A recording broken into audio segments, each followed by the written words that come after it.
In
a world where news flies around every minute, you need the ability to relate and connect with what matters and stay up to date. Schengen Story Media News echoes as Africans in diaspora and back home leading English news network, one of the most respected and trusted sources for news updates on current affairs as it affects global Africa.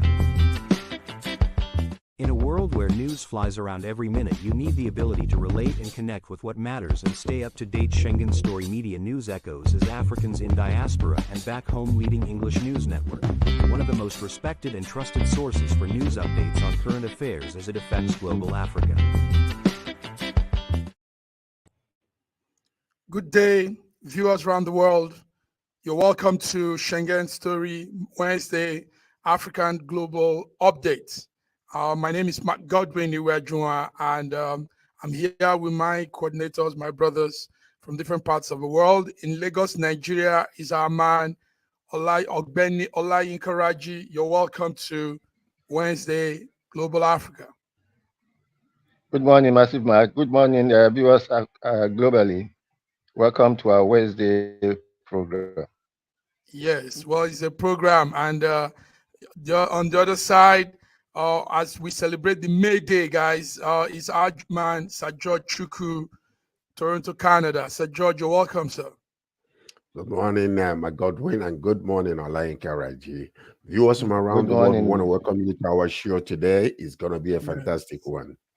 It's going to be a fantastic one. Guys, let's start with the fact that today is May Day.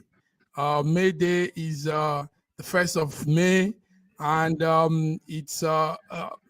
it's something to really celebrate, because on the day like this, we acknowledge what people put in to work, to labor. So May Day, Labor Day, is an annual holiday that we celebrate the achievement of workers. Gentlemen, let's talk about May Day before we move on. So, George, is Canada observing the May Day? Is it a holiday there? Because we know not everybody. No, we don't know. We don't know. We don't celebrate those type of things. Sorry, it's not a May Day here. It's just the 1st of May. It's just the 1st of May. But the Labor Day is is an annual. Is a global. It's supposed to be a global thing. It originated from the labor union. It's movement. Recognized.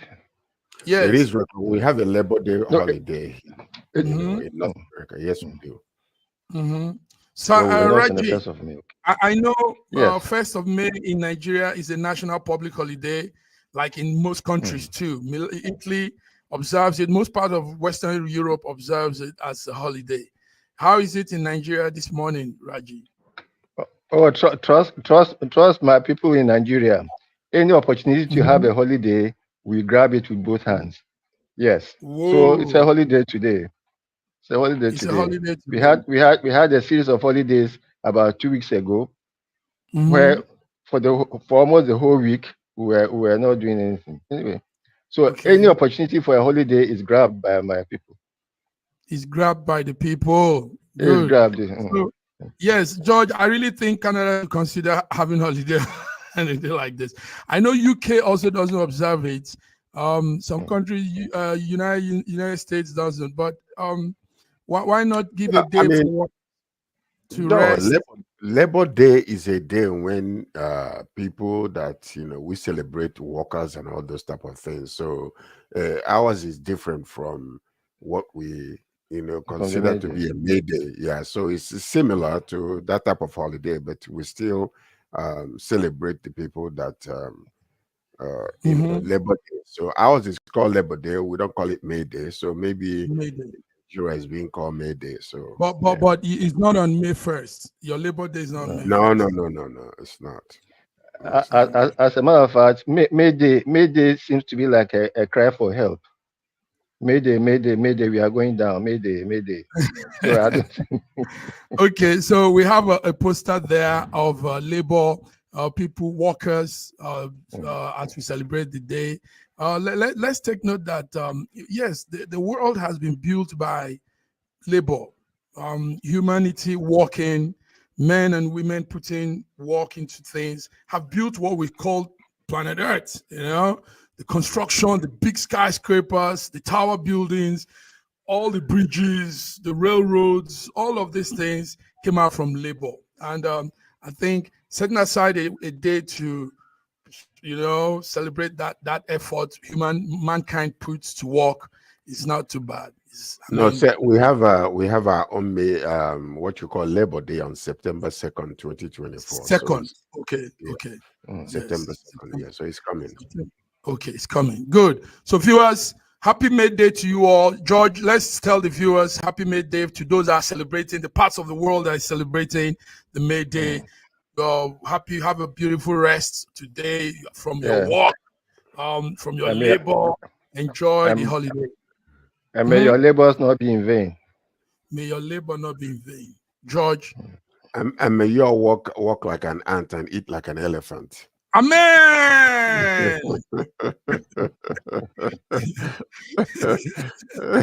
Okay, guys, thank you very much. Happy May Day, guys. Happy May Day, viewers.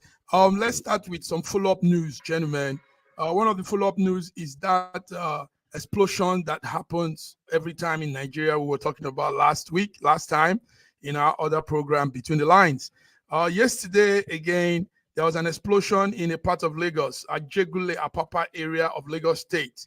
Raji, do you know about that? And that explosion caused a pregnant woman and 8 others. Now they say it's 10 to be terribly injured. They were terribly injured.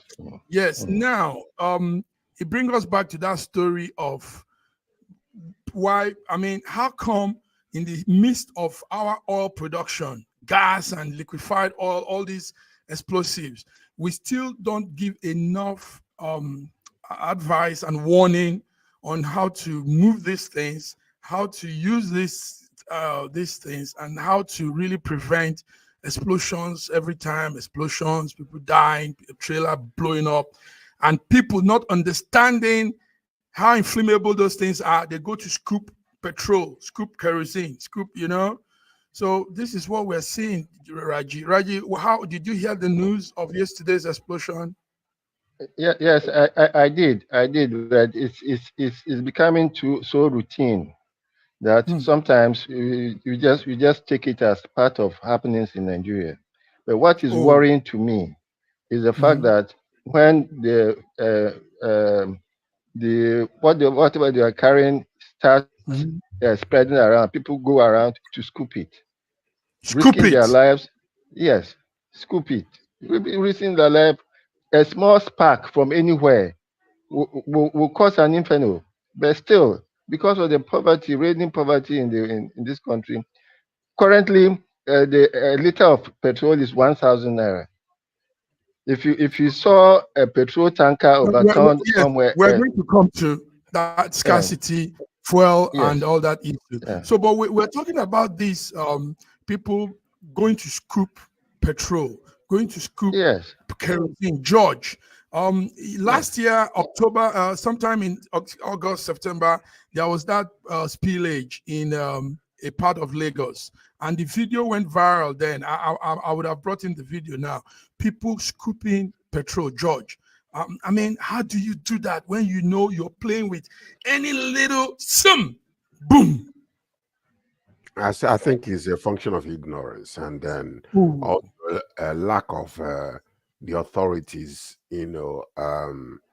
enlightening people and informing people and making sure that when such a thing happens, that the first response will be to get away from that area and allow the either the fire trucks or the law to come in and determine what to do in such an emergency situation. So but what we see is that because of the weaponization of poverty over people, people are so desperate that they don't even think about their lives. What they want to do is whatever we can do to survive. People have Ah, become so animalistic in their thinking in Nigeria simply because of the Don't insult weaponization. animals, please. right. So Raji, what? You have to be very serious about it. Don't insult animals. I've never seen animals going to scoop petrol. So don't insult animals. Let's talk about okay, you human beings. And as we were okay. saying before, I rudely interrupted. Please, Okay, go ahead. Sorry. weaponization of poverty. If I'm going by the road now and I see petrol flowing freely, and petrol at the pump is 1,000 naira per liter, and I have an opportunity to scoop about 2 gallons from that free flowing petrol, the tendency will be that I will scoop it, risking the possibility Death. of an impending. Yes, Hmm. Yeah, but you see, Olayinka Raji, it is understandable that Mhm. desperate situation, actually, um, brings about desperate measures. But when your life is in danger in such a situation, when you don't know, when you're scooping that petrol, and then all of a sudden the fire comes and consumes you, now you have to, self-preservation is one thing that we need to understand, because you can't just simply because you're suffering just risk your own life. So we've seen this is so rampant right now in Nigeria. We just spoke about it on Monday, and then again this one is happening. But thank God actually, because if you look at it this it now, this last month, the director of public affairs and enlightenment, Adeboyo, Tuafik, said that the tanker with registration number T22032EA fell on Golf's Volkswagen car and had the content spreading all over the highway. But thankfully, thankfully this time, there was, the prevention of fire explosion. Emergency response came, and they were able to. That's why a lot of people did not die. Fire mm, truck came, and they were able to contain this before it became another catastrophic event that we'll be talking about. So, let's commend them a little bit because the response was yes, quick. It was commendable. good Yes, enough. Yeah. So, but what we are saying also is when this thing happen in remote areas, those people, all they think about is what can we do? Maybe we can scoop a little bit and stand on the road and sell it to people that are buying simple. it.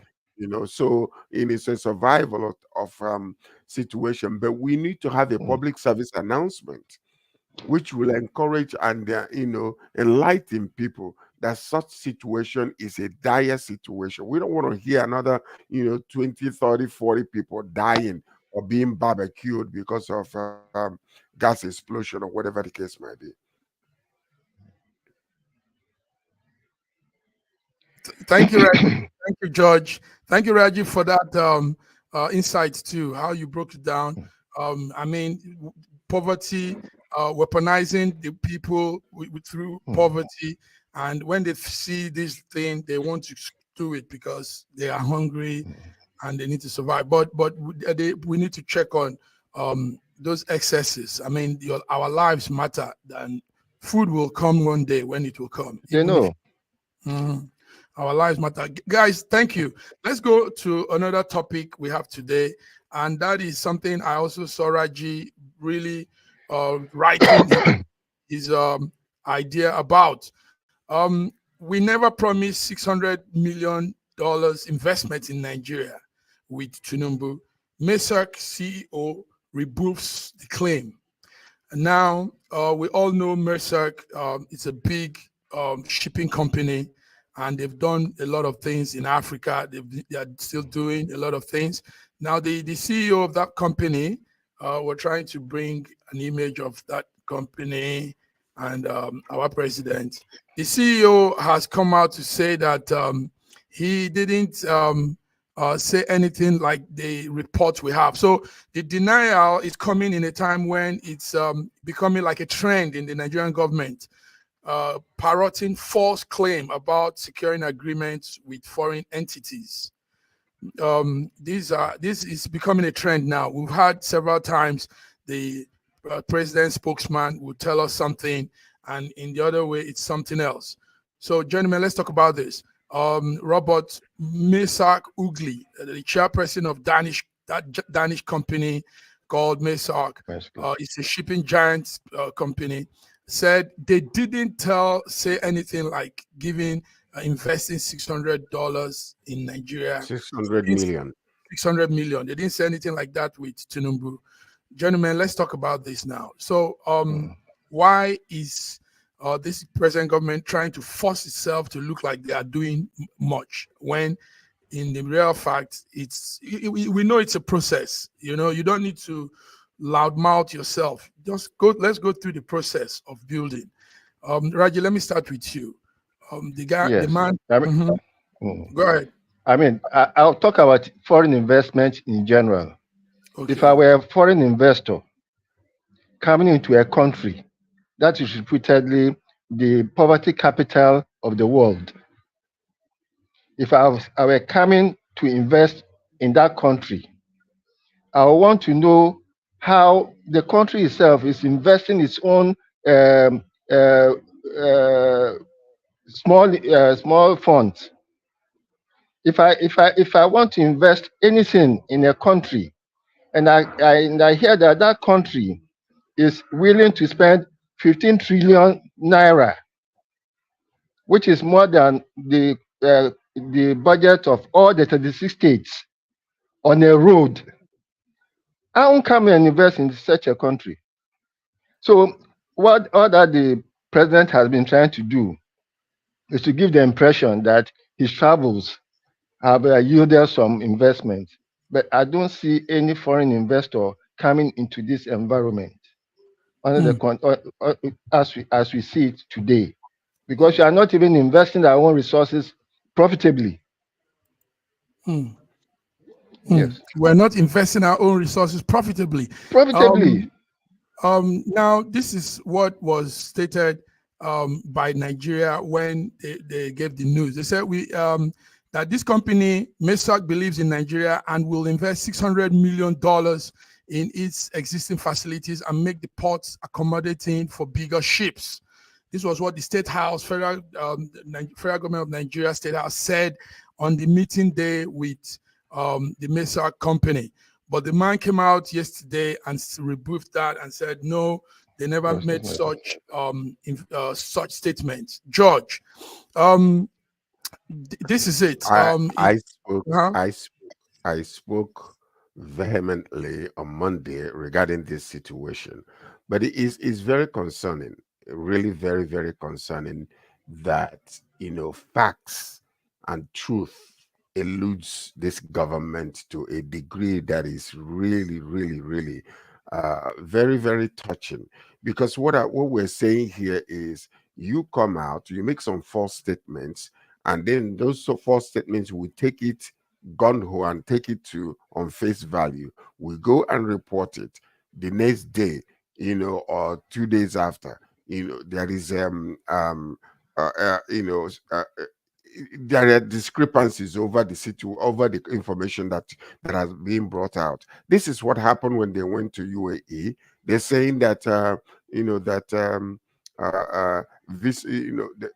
the UAE is going to open the door. Qatar is going to open the door for Nigerians to be able to visit again. Up until today, that information it never happened. So my concern over all of this is it that these people do not care what people are thinking, you come and make a statement and go into your bedroom, and then discrepancies are found in what you're saying, and you don't care what people really think. Because when you really think about the false claims, in securing these agreements, is trying to show that the travels that you're making is worthwhile. Yet the truth behind it is that you're lying. Doesn't it concern them that they are lying? Doesn't it concern them that their integrity is in question? Thank you, George. They align. They align. Yeah. And do you know that in the real sense, the company can take the federal government to court for false statements, because it also gives their own company some bad reputation. They said this and they didn't say this. I mean, who's saying what? And also, I said, it's not good for our journalism, because George, you just put it right. We come as media people and we say, oh, yesterday our country signed a contract. There's $600 billion coming now for investment, And the next day we find ourselves saying, the man said he didn't say so. So we also look like fools. We look like we lied, like they call fake news. You see, what happened is, this pattern of false claims by Nigerian government, it raises the concerns of transparency, accountability, because how can we believe anything you're telling us? Integrity. How can we believe anything you're saying to us? So if you don't care about that, and you keep on mouthing off and lying and bringing false information, how can we take it to the people? Because today we talk about this, tomorrow we look like we're the ones that are bringing false information, but we're getting it from the right sources where we're supposed to be getting information. But now we're looking bad. So it's really very concerning, honestly speaking. Okay.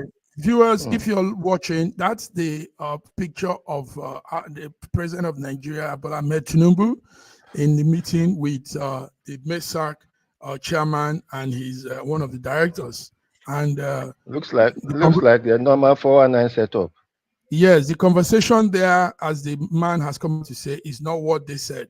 So, I mean, we can do better. How do we put ourselves in this light with people, with white people, foreigners, Europeans, and the rest, business people, as if we're just a bunch of, there's a word they used back in the days, banana republic, where things are done anyhow, people, governance, no rule of law, no authentic statement coming out, just toxic.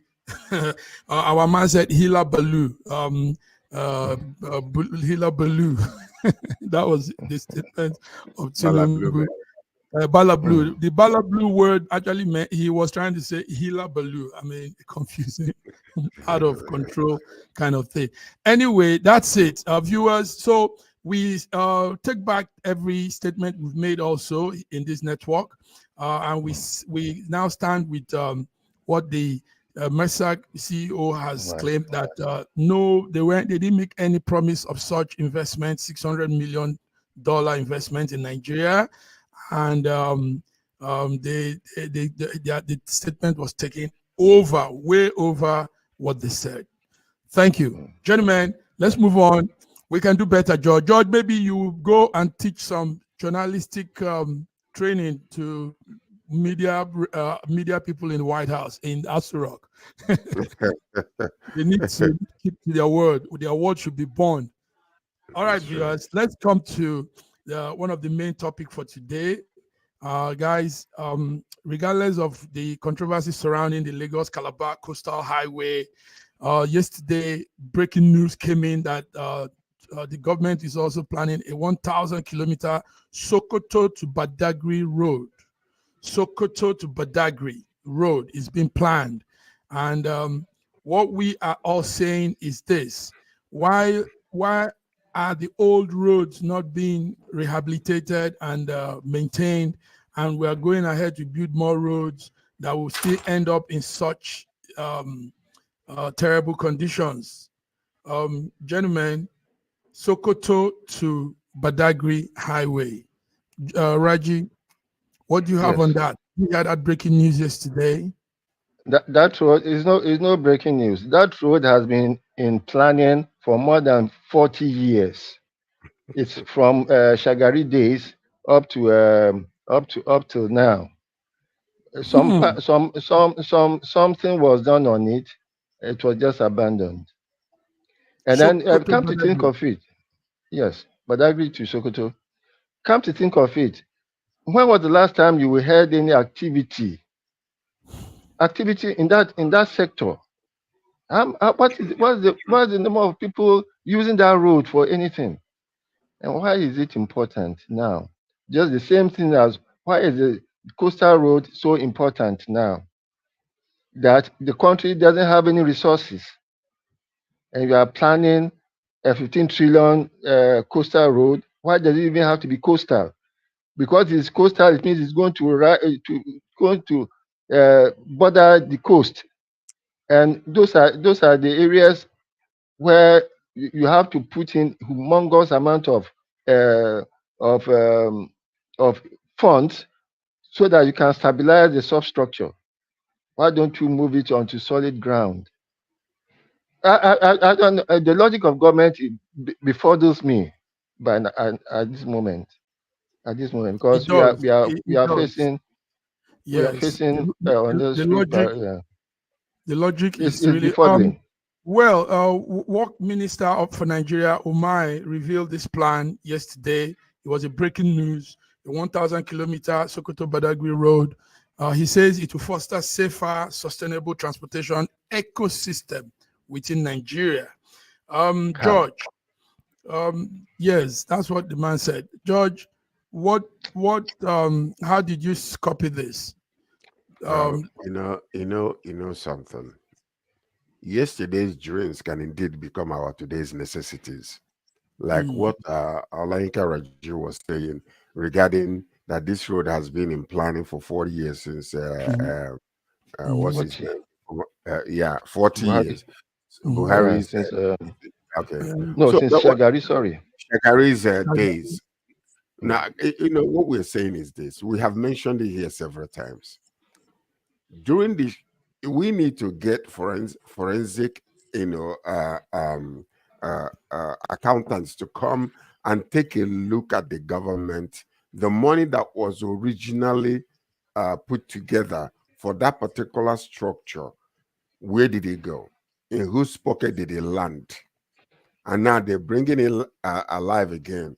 We're already talking about the destruction of businesses in Lagos for the 2 or 3 kilometers. You know, somebody who came into Nigeria with some investors and built massive, you know, structure there that Creation. Mm. actually, you know, bringing a lot of taxes to Lagos State. But they lied again that it's all good, that everything is fine, and yet we've seen destruction of these properties. I am concerned over the impetus of some of these government officials come and just talk whatever, go, you know, lie in the face of all the people. I'm not quite sure, you know, that I'm very comfortable with reporting on some of these things again. Okay, they have not put together a complete plan of this Calabar Lagos road, the 700 kilometers that they are talking about, the $15 trillion, you know, naira they're talking about. All of a sudden, they come and announce another one, 1,000 kilometers. Okay, are they going back and then opening the, you know, dusting off some of these projects that was sponsored before? Because I'm quite sure that when that originally came out, money was assigned for this project. mm. There are no accountability whatsoever for where that money went to. And then another one. So these projects that they are bringing, the Indians will call it a shine face. A shine face is you go to the parliament, you go to the house, you go to the Senate, and you tell them this is, you know, or they say they clap for you. Okay, good. So let's put $15 trillion or trillion naira towards it. And that's the end. And that's They the might end. start, and that's the end. And That's sometimes the they end. will start the project, and the project is not even, you know, they put sand on the road and everything that they will Yes. do. and then it will rain and wash away the whole sand, and the equipment will be there for a few months, and the person who is doing this thing will take those equipments and go to another site and start doing another project, and they abandon this. That 15 trillion naira will just disappear into River Niger and flow to Cameroon and flow to other countries. So we have to be very accountable in our country and make sure that any project that is being talked about, even in the media, we are missing it because we don't hold these people accountable. There are things that happened last month that we complained and talked about, and then all of a sudden it disappears in the thin air. Forgotten. So these are things George, we need to pound on. There was something you also said in your statement, which I'm taking on. In the process of doing this, like the one of the Calabar, they break down people's structure and they tell them, do this for, we are doing this for the betterment of Nigeria. Of Nigeria. Public interest. Now, overriding public interest. Do you know, I saw an aerial view of the landmark beach, that major project that's being broken down, demolished because of the coastal road project. And I see that there could have been an enrouting. You know, I don't know why they are going through that road. You know, road, you can shunt road, you can do some, train tracks. Can make some diversions. It's train track that you probably need some level of precision and all that. But road can have some shunting and all that. But they've gone to destroy this man's business, George. You said that. And they are going to do more destruction in the coast, in the Calabar, Sokoto-Badagry. Yes. They're going to break down a lot of buildings, structures. And I think this is not fair, looking at it real deep, George. Well, you see, to be very frank with you, we have to do whatever that we have to do if the benefit exceeds the cost. Okay, the civil engineers will look at the whole entire structure, and if it is not feasible to navigate and move around this whole entire thing, sometimes it's a life-saving decision that if we do it this way, maybe the land here is too soft, or maybe we are not able to take care of those, that land and build it in such a way that it is sustainable. So these are decisions that are being made. But okay, when those studies are made, let enlighten the public and let them know this is what we thought about doing. But okay, guys, let's come to this topic on the other side. It's vital we're saying this because a lot of people are mourning and in pain now as we talk. I know what I'm saying. We have with us also, interestingly, he never comes on Wednesday, but Dr. Godwin Ibe is with us from Russia, Moscow, Russia. Dr. Godwin, I think he finished his surgery a little earlier today. A little earlier. Okay, guys. Dr. Godwin, let's come from a break. We'll be back. We'll be back, guys. Thank you.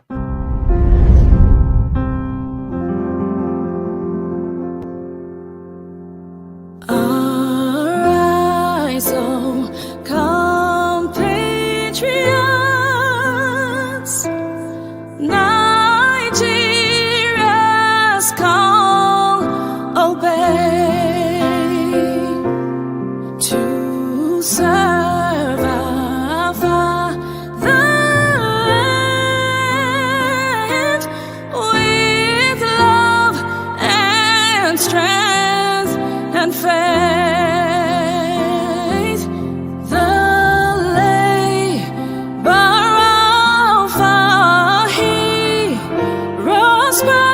Shall never be in vain to serve with heart and might one nation bound in freedom,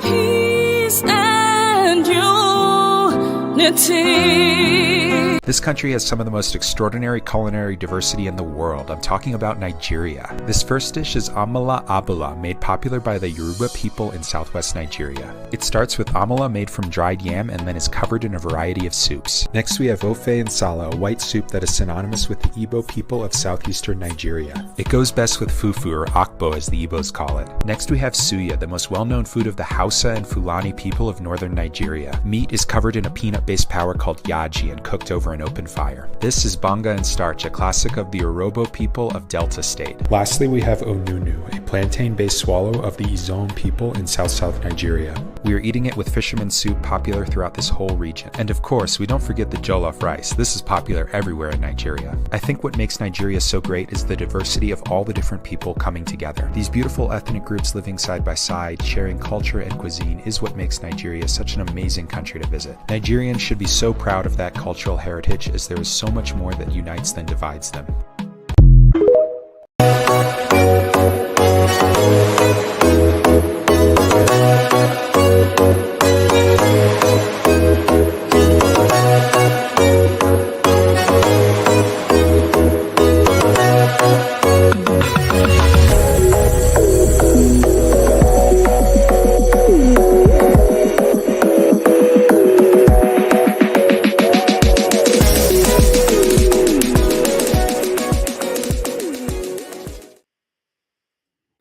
Yes, viewers, you're tuned back to SSM Wednesday African Global Update. George and Raji, are you guys there?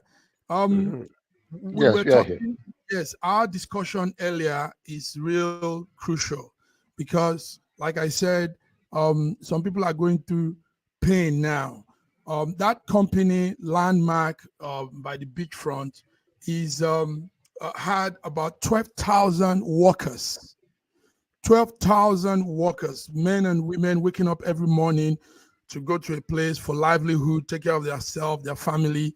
And as it is now, even if, with the calculation of the federal government, that is just a part of the landmark territory that has been taken, but you still can't have any work going on. You can't have regular business center, regular resorts like it used to be, because construction is going on. And now, yes, ongoing. And these people are now being made to stay back. 12,000 workers. That project that's almost some trillions of naira is now in jeopardy. Godwin, you came in right on time. We are talking about the demolitions of infrastructures, of things, buildings, because federal government says they are making road projects. Let's hear what you have on this. Do you have the new update of the Sokoto-Badagry coastal highway that is coming up too? And what is on? Go ahead, Godwin. Thank you once again for having me. Thank you, viewers, for tuning in. Concerning the highway, I don't have the latest, update concerning that project. Okay. But we know from time immemorial that we take a lot of time to finish projects. That's number one. And even after we commission project, management is usually a problem. Now, demolishing structures, or especially structures that are of economic significance, it's like shooting oneself in the foot when we know quite well that the project is going to take a long time to be complete. Meanwhile, all throughout that time, we are losing money, making people who otherwise would have been economically independent, fending of themselves, to depend on social support. And when we mean social support, we don't mean the one the federal government provides, because there's mostly none, but we mean depending on other family members for survival, even diasporans for remittances. I think that taking away the livelihood of people, even if a project is supposed to be implemented with some wisdom, some empathy, some concern, some patriotism, if applied, would demand, or we would dictate that at least there should be priority given. Maybe they can come to that at the later end, or when it's extremely necessary, or repurpose it to something else that doesn't render the people or the economy at a loss. It seems to me sometimes these demolitions are to make a statement, to show that somebody is working, or to show that they can get at a political opponent. And of course, there's always a reason for that, which come up with. But when most of us who will agree with me that when we look at the way the reasons, we see that the political undertone is much more significant than the stated economic or national interest reason. So I think that a little bit of wisdom should be applied in these kind of situations, knowing fully well our conditions in terms of project development and management. Thank you. Good one. The federal government said the Lagos-Calabar coastal road is to improve connectivity and ease traffic congestion in most parts of where the road will pass through. But people are saying a lot, and we also see what is happening. Godwin, you put this right. You put this right. Raji, let me hear you. You were trying to say something earlier on. Your mic is off, Raji. Okay. Yes. I've accepted from May 29th, when Tinubu flippantly removed subsidy by fiat without any preparation, that we have a gangster government in power, and it has he has continued. He has continued to prove me right that we have a gangster government in power, and that they intend to do whatever they want to do, regardless of public opinion. And it seems as if their ego is also involved, and therefore they want to be, yes, I'm the emperor, I can do whatever I want. Wow, that's a very bogus statement there. Now, George, Raji just wrote on one another. Meanwhile, Raji voted for APC. And now that means, Raji, you voted for a gangster government. No. Look. Under the circumstances that I found myself, with the candidates that we had, I had to vote. And the way I put it is that we had 3 candidates: could fail, could pass, could It means he didn't fail, he didn't pass, he didn't leave one spot. And I had to choose one of them. And I chose could fail. I had no option. Okay, George, let's hear you, George. Godwin is laughing. There's something that Dr. Godwin just said that I need to echo. We just brought about, announced, the construction of this road, and there's been a lot of criticisms from the other wing, talking about the timeline to finish this project, and stating from history, or looking back in history, how long it would take, and the management of it, whether it will be accomplished in these 8 years that they are alleging that they're going to be there. But why do you want to start and destroy these businesses now? Why couldn't you start from the other and giving these businesses the opportunity while the road is being built? So at least, the state could be collecting taxes and money, and the welfare of the people will be preserved. But you want to go immediately, even in the inception of this particular project, to go and destroy an existing business. You see, there is something that is really going on that we don't know. Because when you look at it, you gotta ask the question, like Alain Karaju will say, the name of the person who owns this is an Okoro name, and this is something that has been happening in Lagos. Why do you want to start it in Lagos and destroy this particular business that has been bringing a lot of fun, a lot of relaxation and pleasure to people that are suffering in the country, and a lot of welfare to workers? Almost how many thousands of people that are working there, and millions of nairas of taxes that are coming to the government. So something is amiss, this whole entire situation. And then another project is coming. So what we need to do in a country like this, where we have seen through history and in past experiences the type of projects that has been assigned, money projected and given, and no result came, is to make sure there is accountability. Now we are looking into other things when they are, this 1,000 road project. Yet the deplorable state of the existing roads are still there. People are dying daily because of these bad roads that has been there. Why can't we just leave the 1,000 road construction, go and fix the ones that are already bad, so transportation can move easily, logistics can be easier? But what would they want to do is to shine face and look good. It doesn't make any sense to me, honestly speaking. And Wow, there is George. I miss this whole entire situation. George, you're hitting it. And our major topic today actually is centers on tourism. And you said some words there. The landmark business center was it was attracting more tourists. And that's one thing Africa stands to gain, because we have all it takes to do that. We have what it takes to bring people to Africa. That those beautiful landmarks, those historical landmarks, and all of this. And now the ones we have, people that are destroying it. So we're going to come to the tourism. Mark.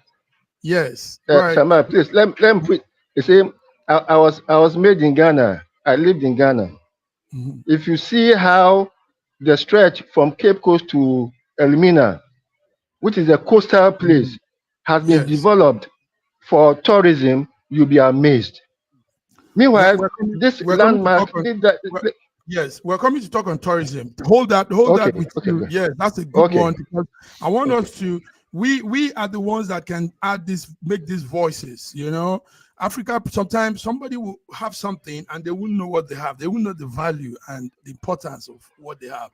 So we're coming to the tourism talk because South Africa is holding up a conference, a tourism plan for Africa. And yes, it's called Indaba 2024. It's going to be held soon. So we'll come to talk on that. Dr. Sir George, beautiful statement from you there, I must confess.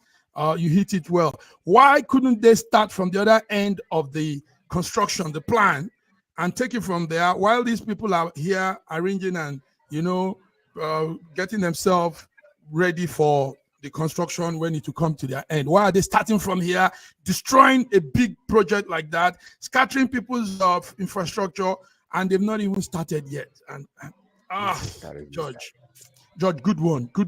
I must confess. Thank you. Let's come to this. Dr. Godwin, let's look into this. Shettima, our vice president, is leaving today for Nairobi, Kenya. And what is he going to do? There's a meeting, a big high-powered meeting called International Development Association meeting. It's a meeting that is being organized by the Kenyan president, William Ruto, and it's to address help Africa address World Bank plans, how to replenish money that have been used, development plans, and all of this, IDA, like they call it. What will you say of such high-powered meeting, and when will it really start giving us results? People, citizens of Africa, begin to have the real tangible results of all these high-powered meetings. Godwin. Yes, am I audible? Yes, you are. Okay. About the idea, I understand it's some kind of social fund or aid for developing countries. Mm-hmm. I think it's always good when leaders meet. Our honorable vice president meeting, the president of Kenya, and all of that. I think it's very good when leaders meet and talk out things, but when the agenda isn't always so clear, I don't like to overestimate or overrate it. Okay. Africa needs to move from an aid-dependent continent to an investment-driven continent. We should reject aid. We should wean ourselves of the breast milk of aid and grow to a point where we are dependent, we feed ourselves, we clothe ourselves, we service ourselves, we provide for ourselves, we cater for ourselves.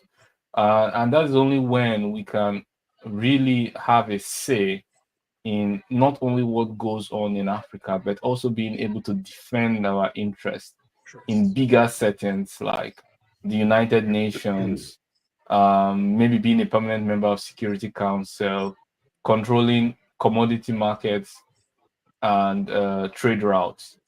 Now, a lot of, for example, we talked about tourism. Tourism is developed mostly in countries where they haven't been inflicted with the curse of oil or the curse of the black gold. And it's a phenomena which exists in countries that are not able to control corruption. Once you have oil, the desire to develop some other form or some other sector of the economy reduces. And we have to understand that it's not the best way forward. We always need to have a diversified economy, and we also need to be able to trade in our local currencies. I personally, I would propose doing like Burkina Faso, banning off the export of raw materials in many sectors. Ban it off. Instead, repurpose all those things we export into local production to service what we need. That act alone will be a catalyst that will create labor, employment. It will create universities that will be educating people to go into those professions. People will see the need for education. There will be a connection between industry, infrastructure, and and education, and to go a long way to Wow, thank you very much. You said well. Yes. I don't know if any of the gentlemen have anything to say on that, but we have yes. Okay, just 1 minute. Adding to what Dr. Godwin just mentioned, there's a new mining law now that just came out maybe a few days ago that insists that we are not going to be exporting raw materials, that whatever raw materials are taken from our land will be refined on our land. Straight up. It's a new we've been saying this. We've been saying this here, George. Remember, it's always been our topic here. Why are we just exporting and taking out instead of using for our own good? I mean, if the white man had developed a means of using these things, we can figure that out too. So that's a good news, Raji. Thank you. It is. But my concern over this is what Dr. Godwin just said, because when you talk about this International Development Association, it is being aided by World Bank, and we have seen in the past, because what is happening is they give you with one hand and they take with another, and this has been the case. It's conditions, and the conditions are usually, that's why you will have an open section with this aider and closed section. In the closed section, where the conditions will be given to these countries, if you do not allow such and such and such and such, you guys already know, I don't have to mention what it is that they are going to be pushing. If you say no to this particular issue that is happening in these developed countries right now, you will not be able to prosper in this area. But if you agree with this, we'll give you this. And when we give you this, we ensure that we are controlling this. So that is that's what is happening. But George, I promise you, we're entering into a decade when Africa is coming to that awakening. It's not going to be as usual again. I mean, the news again has come in that we want to be using our own minerals for our own use, our own good. Okay, gentlemen, let's Raji just snapped off. Let's talk about a new thing that is happening yesterday, today, and we don't know if it will linger throughout the week. And that is that motorists are enduring long queues. High black market rates is also going on. Fuel scarcity has gripped our capital city, Abuja, and some states. This is what is happening in the midst of our crude oil production we still stay on long queues for petrol and all this stuff. Godwin, do you what are you hearing the news? Are your people telling you what is happening? The queues and the petrol scarcity and all that. Yes, it goes back to what I say. We do not produce fuel, we produce crude oil. They are two Crude different oil. things. Yes. I mean, Well, premium motor spirits, mhm. you know, we do not produce any quantities that can ensure or guarantee our energy security, or even transportation security. And many of this comes because we are fine with exporting. Let me tell you, even developed countries are concerned about the energy prices. I give an example. Ukraine, the conflict between Russia and Ukraine, I'm just using as an example just to paint a picture. One of the reasons the Biden administration said Ukraine should cease attacks on Russian territory is because they believe it will affect the price of crude oil in the market and the international prices, right? Even the most advanced countries are concerned about the price of oil. When they know that you are serious about Mhm. refining domestically, they will help you They'll help because you. they are concerned about maintaining the appropriate volume of raw Of- of- materials in the world to control energy price, and they know that it has a political significance in terms of voters, especially in a developed country, because they care about the economy. So we ought to be able to change our policies to be able to protect our interests and guarantee us energy security. Thank you very much. Good one.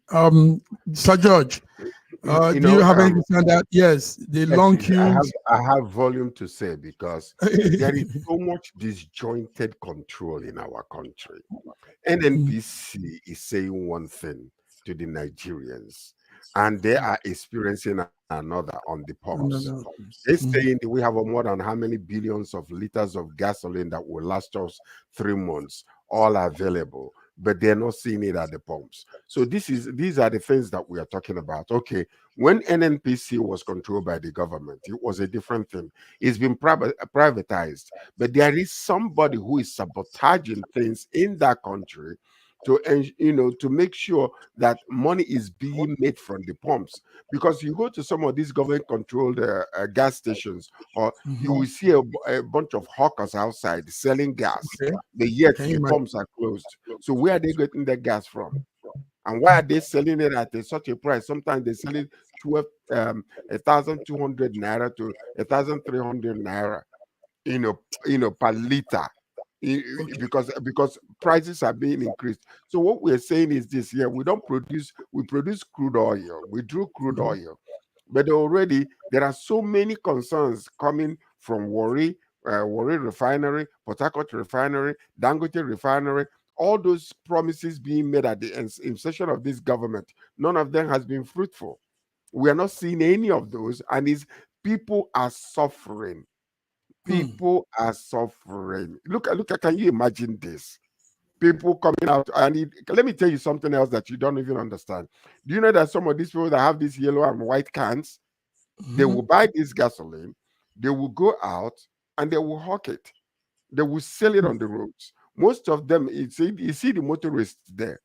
So these are the things that we are talking about. There got to be some kind of structure and internal control and truth telling, because the government, some of these leaders are coming out and talking nonsense. And when they say this nonsense, it doesn't reflect the facts that people are experiencing on the roads and on the gas stations. So I don't know what is really going to happen, but somebody needs to.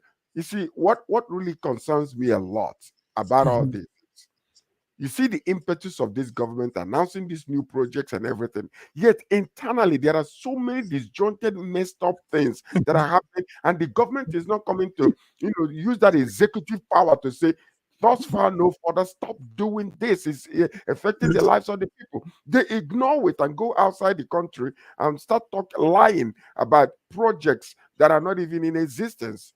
And tomorrow we find out Okay. that all this travel and everything that looks good in the surface and brings no substance in the end is just a waste of our resources and money. So let's deal with Hmm. internal control of things that are happening. People daily lives are being suppressed, and people are dying daily, dropping dead, heart attacks, and people just dying because of frustration, and yet we don't pay attention to it. If anybody dies over there today because of frustration or drop dead, no, there is no statistical analysis to tell us how many people that are dying. Villagers will go and bury, family will go and bury, but nobody counts the number of people that are dying daily because of hunger, because of frustration, because of everything else that is happening. Yes, thank you, George. Passionate talk. We feel you. We feel you. We want to go on to our major topic. Thank you, Raji. Yes, it's our center today, what we call Viewpoint. Wednesday Viewpoint is on what the tourism plan and how Africa can really tap into this big business, big money venture, and do it well, attract people, attract the world to Africa. So right about now, very soon, I think it's on the 13th of this month, South Africa will be opening up that summit to promote tourism, and it's called Indaba 2024. Indaba 2024 is to promote tourism and to bring to create an awareness of tourism, all the enterprises around it, and how it could be packaged well, become an industry. So let's hear Raji. Raji, you were talking about Ghana and how they did that. Yes, let's hear more from you. Then we'll all give our various views. Right. You see, talking about landmark center being directly on the coast, and it being now destroyed for a coastal road. When you move from Cape Coast to Elmina, the whole stretch of the coast is devoted to tourism. Any other route that is going to go from Cape Coast to Accra, or even from Accra to Elmina, doesn't pass through the coastal road, because they have dedicated those coastal roads for tourism, and that tourism is so organized that Ghana seems to be getting more than 20% of their GDP for tourism alone. Nigeria has so many tourism attraction areas all through the country, but not developed to be commercially viable. And the few ones that are commercially viable, like the landmark entertainment center, like the what do you call it, the Tropicana place, are all on the coast and maybe are even affected by the coastal road. So we need to. There have been efforts to develop our tourism, but it is not taken as a serious industry. Okay, thank you very much. Indaba 2024 will be a big event. What they are studying is this. They say 1 billion people travel internationally every year. And by 2030, consumers, people will be spending so much on recreation, traveling, and all that. So Africa is projected to reach about, if it is planned well, it's projected to be getting $261 billion from tourism alone. $261 billion from tourism alone. So it's something that should be strategic, like you're saying, Raji. Strategic planning, scaling up tourism, putting it in well-aligned structure, and understanding also that Africa has what it takes to attract tourism. You know, people want to see Medivian structures, old structures, things that probably never existed. You know, these young people want to see some things that could, you know, they've been hearing in their fairy tales and in their books. Godwin, how do you think we can work out tourism for Africa? How can we start to really scale it up? I think I mentioned what we need to do, and one of the reasons why we don't have the result we're supposed to get.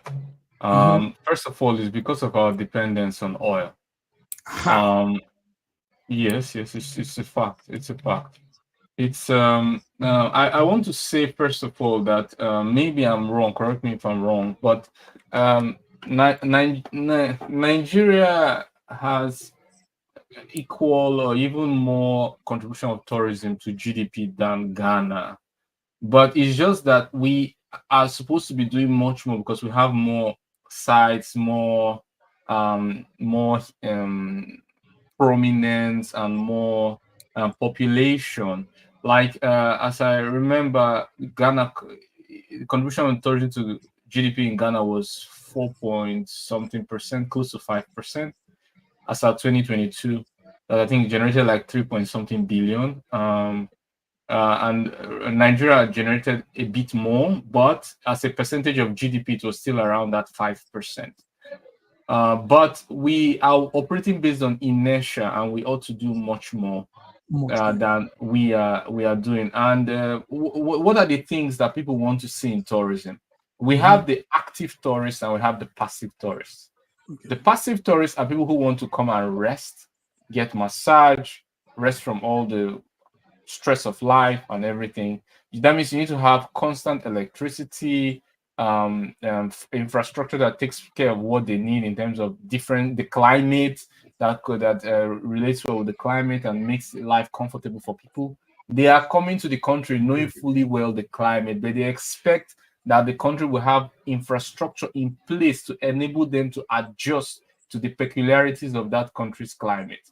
And then we have the active tourists that want to see history, want to learn information, want to see things that are rare, want to develop experiences to retell.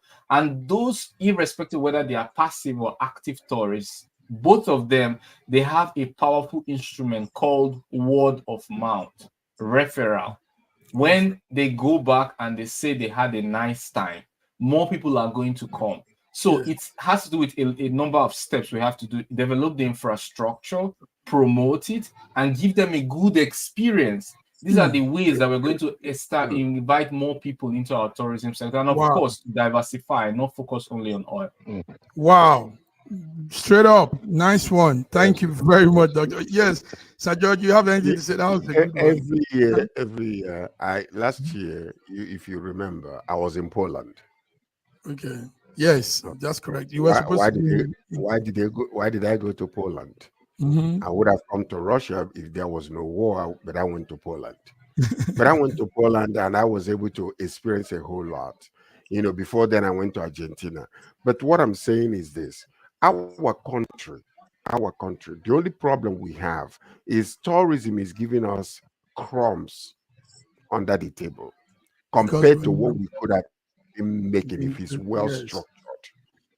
We have more in Nigeria that will attract the whole entire world to want to come and see. When it comes to word of mouth, if the language spoken about Nigeria is positive, many are desiring to come to see for themselves.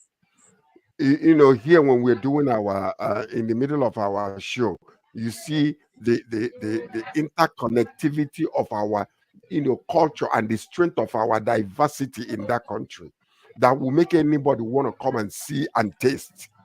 But the problem we have is what Dr. Godwin just said.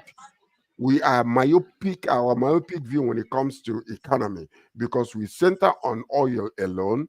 We're not even maximizing what we can be doing with this crude oil, the side products that can come out of it. That if we concentrate on that alone and concentrate on tourism like Kenya and Tanzania, where they see all these animals, many people from North America and Europe, they want to go there. We can develop and structure our own in such a strategic way that security is guaranteed. And all these things that Dr. Godwin is talking about will be provided for foreigners that are coming in. When they know they will come, they will have fun, they will go and see sightseeing, well structured and well managed in such a way.